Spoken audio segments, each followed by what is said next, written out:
I think Eze, I'm not saying he's been a disappointment. I think that'd be too harsh. I would say that I've expected a little bit more from him, but I understand that he's getting used to the way he's playing and all that. But he has had clutch moments that have really been good for us. But he needs a special game, and if he gets it and he does it against Tottenham, there's no better way, you know what I mean, to endear to the fans, you know what I mean. And I think that at the minute, if say for instance Odegaard's on the bench for this game, I don't know if he is, and then like against Bayern Munich, I would be saying, right, Odegaard come in. What I want to be saying on Tuesday is, no, you can't leave Eze out after what he done against Spurs. That's the performance that he's got to do. I think there's been performances from him, which is not, I'm not criticising when I say this, that have been okay. They've been okay performances. But this one, we need more than okay from him. This is the one where we got to go, wow, you can't bring Martin back because he's been that good. You know what I mean? Or you've got to play him in the left-hand side. He has got to force his way into the team, and there's no better way than doing it against Spurs. And obviously with Eze, listen, we know, like Lee said, he's been a little bit underwhelming, but it's a new club. Maybe it was a lot for him. He joined us at the end of the pre-season, which wasn't ideal because you don't get that settling in period. I think now it's like, look, you've been here for a couple of months, you know the boys now it's and this time. is the one. This is the game, because they'll probably be giving him a bit of stick, the Tottenham fans. Oh, they'll be booing him, won't they? Probably. Because he was on the verge of signing for him, so imagine he just goes and scores and just, give him one that's of what them. You want him running up to the Tottenham fans, like, so, but it's a huge game for him. I think it's that thing about his price tag is obviously going to come into question. Obviously, it was a lot of money, nearly £70 million. And I think with Declan Rice, he always said, like, oh, don't ever have to talk about his price tag. It's Declan Rice, obviously. Got him half price. You got the moments, Madrid moments, etc. We're still waiting for Eze to have that moment where we don't have to think about how much we cost. We've got Eze, it doesn't matter. We just need that moment. I think on North London, if he goes and scores a hat-trick against Tottenham and celebrates in front of the fans, we'll never talk about his price tag again, you know what I mean? It's more about, he just needs that. He just looks like comfortable at the moment. He doesn't look like he's brought anything amazingly different to our team at the moment compared to, I don't know, maybe what Smith Rowe brought at that time as a backup to Odegaard. I don't think he's crazy different to what Smith Rowe was bringing as an Odegaard like rotation player at this point in time. Obviously, I think he's already proved in the Premier League he can be way better. He's already shown that at Palace how good he can be. Even for England, he's looked good. I think he's scored him a couple of times for England now. No, that was Foden.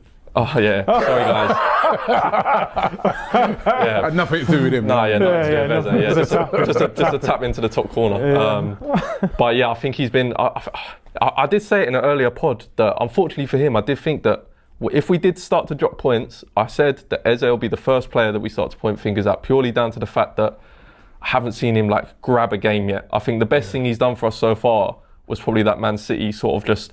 No, Palace. I'm gonna do this. Got the winner. The Palace was the winner, but I think the City game where the ball was just bouncing, he went, oh, Arteta probably wants me to recycle and do this and do that. He went, no, actually Martinelli's gone on the wrong, have this, and he got it, and it was like a bit of magic. It was a bit of like, no other player would have done that apart from him, and I want more like that where it's just like, oh, that's why we got it. He's got it. He's definitely got it. Even for England, he played well. Yeah, he played well in the international break. But like you said, I just look at Eze and it's like a typical player that's come from a team where you're the main guy, and now he's come and it's almost like he's like, well, bit shy, isn't he? Yeah, a little bit shy, bro. Break out, man, and do your thing, and become the main guy here as well, because you can.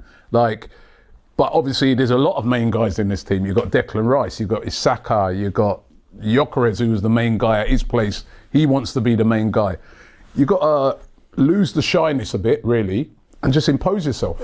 I will say this, he's got Wanyeri breathing down his neck, putting a bit of pressure on him as well. But I will say in his defence that I'm not counting down the days for Odegaard to come back, which I was last year. You know what I mean? True, I think that Odegaard, believe it or not, has been out for 6 weeks now. Come the weekend. How long?